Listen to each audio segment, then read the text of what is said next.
I want to talk to you real quickly about something that hit me this week.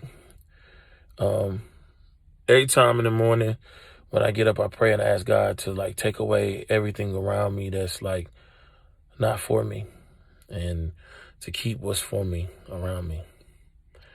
And I had a couple of instances that I'm not gonna go into detail about, but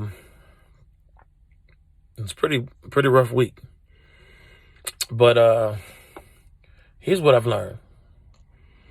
If anybody's listened to my music, you know I have a song called Rib, and that one of the things that I've had a problem with in my life is savior complex. Some people call it codependency. And the need to save somebody, to help somebody.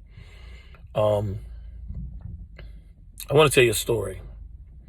So there's a man who's out by the water, and he's looking out at the water, and he sees a little boy out there. So he says, you know what? I hear somebody screaming. That little boy's screaming, and he's like, help, help, help. And he's got his hand up, and he's asking for help, help, help, help, help, help. And so he's like, I got to save this kid.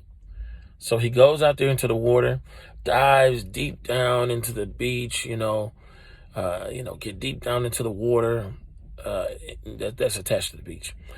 And he's just so concerned about saving this little boy that he dies. He gets to heaven, and God says to him, son, what happened? He's like, well, I was trying to save the little boy and I failed. And he said, well, the problem is there was no little boy in the water. You were looking at yourself. All you needed to do was reflect, but instead you were trying to save. That's what happens with the savior complex.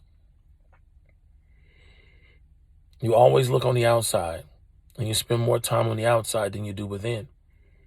Bettering yourself, making yourself better. Does that mean you don't help people? No, it doesn't mean you don't help people. What it means is that you are fully aware of when the opportunities come for you to help people. And when you see red flags, you run. Savior complex. Someone with a savior complex, I know personally, you can see 19 red flags. And you'll just look at all the flags and say, hey, I must be at the race speedway. I must be at the speedway because, I see these flags, but I'm going to help this person. Well, I was watching a video, and in the video, this guy said this. He said, people aren't loyal to you. They're loyal to opportunities. I'm going to say it again. He said, a lot of people, you think they're loyal to you, but they're actually loyal to opportunities.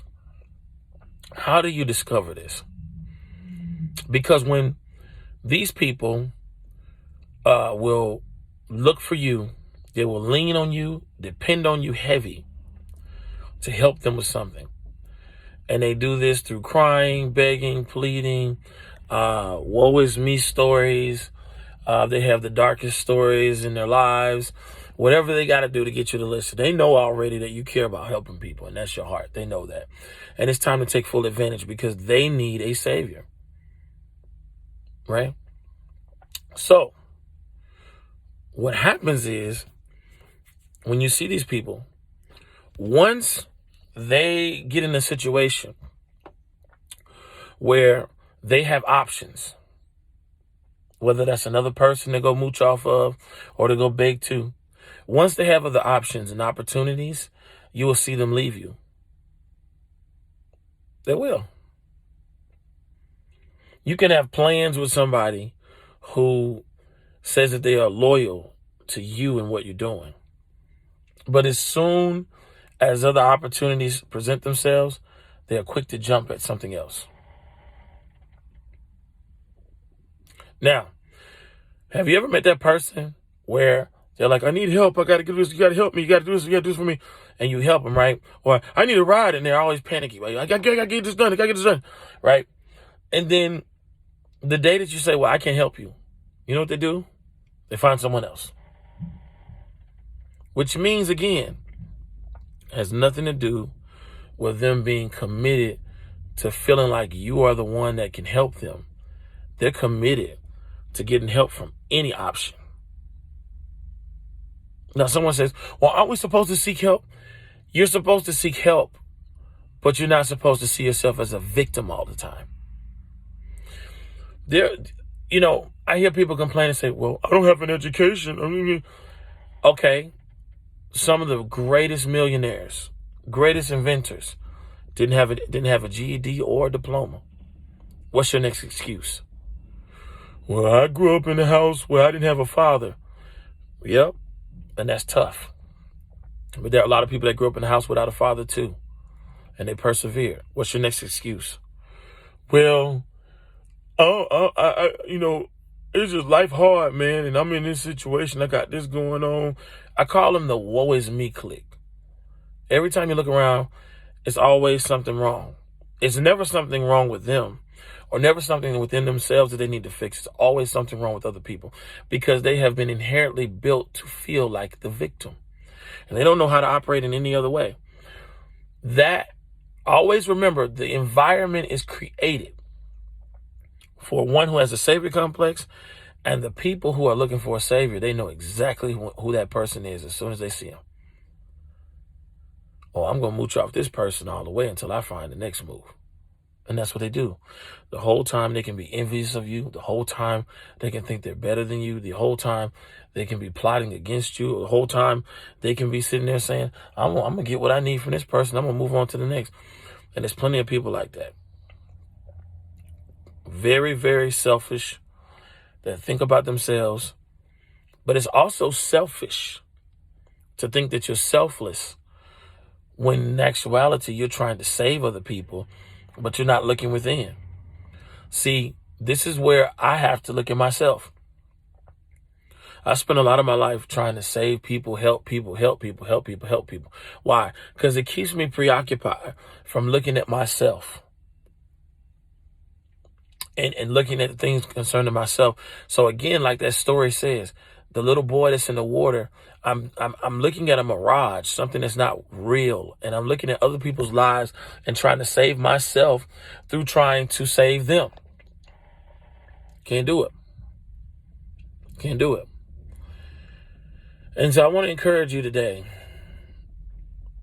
If you have a savior complex, if you realize that, if you listen to the things that I've said, and you realize you fall in that category, what I want you to do is I want you to first step back. And I want you to write down 10 people on a piece of paper that always come to you for help, but you never receive help from them. I want you to write it down. I want you to write down friendships, situations, associations, things around you, people, places, persons, things, nouns, that you always have to give the advice. You always have to encourage. You always have to help. But there's no encouragement on your side. I want you to write those names down. I want you to put a line through them. I want you to stop talking to them. I want you to block them. I want you to stop calling them. I want you to stop speaking to them. Because you have to start focusing on yourself. Your self-development is imperative.